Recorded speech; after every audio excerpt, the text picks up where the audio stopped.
সাংবাদিক বন্ধুদের ধন্যবাদ এবং শ্রদ্ধা জ্ঞাপন করছি। এই জায়গাটাতে প্রেস কনফারেন্স করতে হচ্ছে রাজ্যের সরকারি কর্মচারীদেরকে।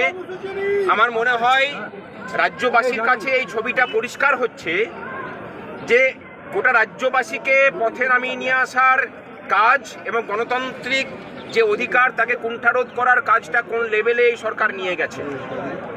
আজ আমাদের কথা ছিল এখান থেকে আমরা মিছিল করে কালীঘাটের দিকে যাব। উদ্দেশ্য কি? এই সরকার যাতে সুপ্রিম কোর্টের রায়কে মান্যতা দেয় সেই উদ্দেশ্যে আমাদের আজকে যাত্রা ছিল। পুলিশ প্রশাসনের পক্ষ থেকে আমাদেরকে বলা হয়েছিল যে আপনারা কালীঘাট পর্যন্ত যেতে পাবেন। তারপরে জানি না কার এবং কোন অদৃশ্য অঙ্গুলি হেলনে তারা হঠাৎ করে এই ধর্মতলার চত্বরেই ব্যারিকেড দেওয়া শুধু নয়, তার পিছনে গাড়ি রাখা এবং কালীঘাট পর্যন্ত 3টে স্তরের ব্যারিকেড রেখে মানুষের গণতান্ত্রিক অধিকারকে ক্ষুণ্ণ করার চেষ্টা করলেন। আমরা ধিক্কার জানাচ্ছি প্রশাসনের এই গণতন্ত্র বিরোধী ব্যবস্থাকে। এবং সারাদিন থেকে কলকাতার হৃদয় হিসেবে পরিচিত এই ধর্মতলাটাকে অবরুদ্ধ করে রাখতে বাধ্য করলেন এই রাজ্যের প্রশাসন। আজকে যেভাবে কলকাতার সাধারণ মানুষের জীবনযাত্রাকে স্তব্ধ করে দিলেন এই রাজ্যের প্রশাসন, আমরা সেই মানসিকতাকেও আমরা ধিক্কার জানাচ্ছি। এতক্ষণ ধরে দেখেছেন প্রায় লক্ষাধিক কর্মচারী আজকে পথে নেমেছিলেন, পেনশনাররা নেমেছিলেন। প্রচণ্ড গরম, তাকে উপেক্ষা করে এখনো পর্যন্ত কর্মচারীরা ময়দানে ডেটে আছেন। আজকের যে লড়াই ছিল সেই লড়াই পশ্চিমবঙ্গের সমস্ত রাজনৈতিক মত এবং পথের যারা কর্মচারী ছিলেন তাদের সম্মিলিত ঐক্যের বহিঃপ্রকাশ এবং এই রাজ্যের মানুষের কাছেও যে ঐক্যবদ্ধ ছবি উঠল। কর্মচারীরা দাবি দাওয়া আদায় করার ক্ষেত্রে যে পথ আজকে দেখালেন, রাজ্যের মানুষকেও সেই পথেই হাঁটার জন্য অনুরোধ করব আমরা। এবং এই মঞ্চ থেকেই আমরা আগামী আন্দোলনেরও ঘোষণা দিচ্ছি। এবং এই কথাটা বলে রাখি যে আমরা বলেছিলাম যে এই প্রশাসনটাকে সচল যেমন আমরা করে রাখি এবং দীর্ঘ 14 বছর ধরে অর্ধেক বেতনে কাজ করেও আমরা যেটা করেছি, প্রশাসনের উপরে কোনো আঁচ পড়তে দিইনি, প্রশাসনটাকে মানুষের কাছে সচল রেখেছি। কিন্তু আর নয়, এই প্রশাসনটাকে অচল করার দিকে আমাদেরকে যেতে এই রাজ্য সরকার বাধ্য করছে। আমরা চেয়েছিলাম আজকে 3টের মধ্যে মুখ্য সচিব এবং মুখ্যমন্ত্রী আমাদের এখানে এসে পড়ে আলোচনা করুন এবং আলোচনা করে সমস্যার সমাধান হোক, কিন্তু তার কোনো সদিচ্ছা আমরা দেখিনি। তাই আমরা সম্মিলিতভাবে সিদ্ধান্ত নিয়েছি আগামী 13 তারিখ রাজ্য জুড়ে 13ই মার্চ 2026 রাজ্য জুড়ে সমস্ত কর্মচারী সরকারি ক্ষেত্রে ধর্মঘটের পথে যাবেন এই রাজ্যের স্থায়ী এবং অস্থায়ী কর্মচারীরা, শিক্ষক, শিক্ষাকর্মী, পঞ্চায়েত কর্মী, পৌরসভার কর্মীরা। এই পথে যেতে আমাদেরকে বাধ্য করেছে রাজ্য সরকার। আমরা চাইনি যে ধর্মঘট করে এই প্রশাসনটাকে আমরা অচল করে দিই, কিন্তু এই একদিনের ধর্মঘট আপাতত প্রতীকী হিসাবে আমরা দিলাম। আমরা জানি যে তার আগে নির্বাচনের নির্ঘণ্ট বাজবে, কিন্তু নির্বাচন ঘোষণা হলেও আগে থেকে যদি এখনো সময় আছে 6 লক্ষ শূন্য পদে নিয়োগের যদি বিজ্ঞপ্তি বের করে সরকার, অস্থায়ী কর্মচারীদের স্থায়ীকরণের প্রক্রিয়া শুরু করে নির্বাচন ঘোষণা হলেও তাকে সেগুলোকে মান্যতা দিতে কোনো অসুবিধা থাকে না। সুপ্রিম কোর্টকে রায়কে ইমপ্লিমেন্ট করাতে তো কোনো বাধা নেই।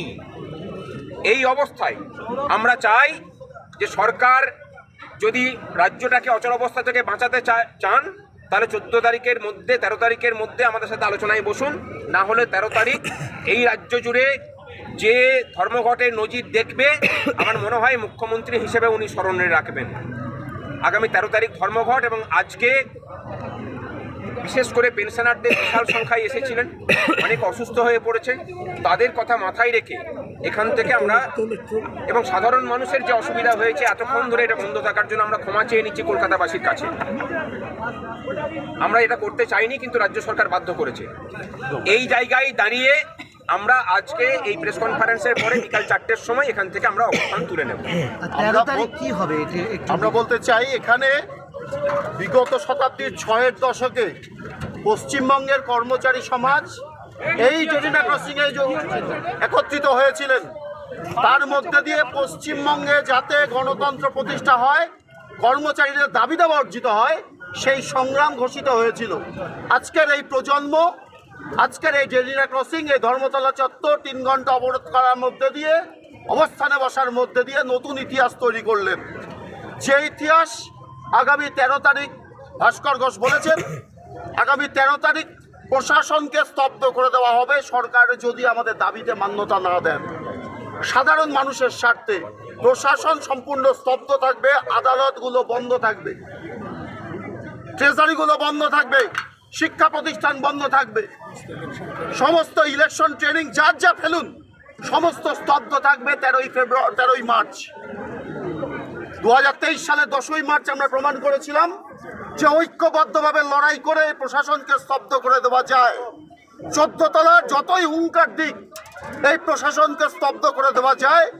10ই মার্চ 2023 আমরা প্রমাণ করেছিলাম, আবার 13ই মার্চ 2026 নতুন করে প্রমাণ করব। আমাদের এই ধর্মঘট প্রশাসনকে স্তব্ধ করা, কর্মচারীর ন্যায্য দাবি অর্জনের, হকের পাওনা বুঝে নেওয়ার সংগ্রাম, কোনো দয়া দাক্ষিণ্যের বিষয় নয়। সুপ্রিম কোর্ট যে নির্দেশ দিয়েছেন রাজ্য সরকার সেই নির্দেশ কার্যকরী করতে বাধ্য, না হলে কর্মচারীরাও নীরবে কলম পিষবেন আর 14 তলা থেকে যা নির্দেশ আসবে তাই পালন করবেন, তা হতে পারে না।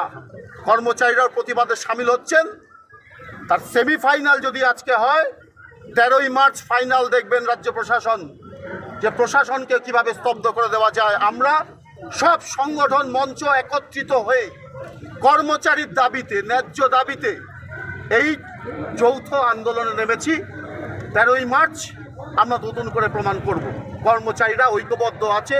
কোনো ধরনের বিভাজন তৈরি করে কর্মচারী ঐক্যের মধ্যে বিভাজন তৈরি করা যাবে না। আমরা এখানে আরেকটা কথা বলি, যেভাবে 2009-10 সালে কর্মচারী আন্দোলনের পাশে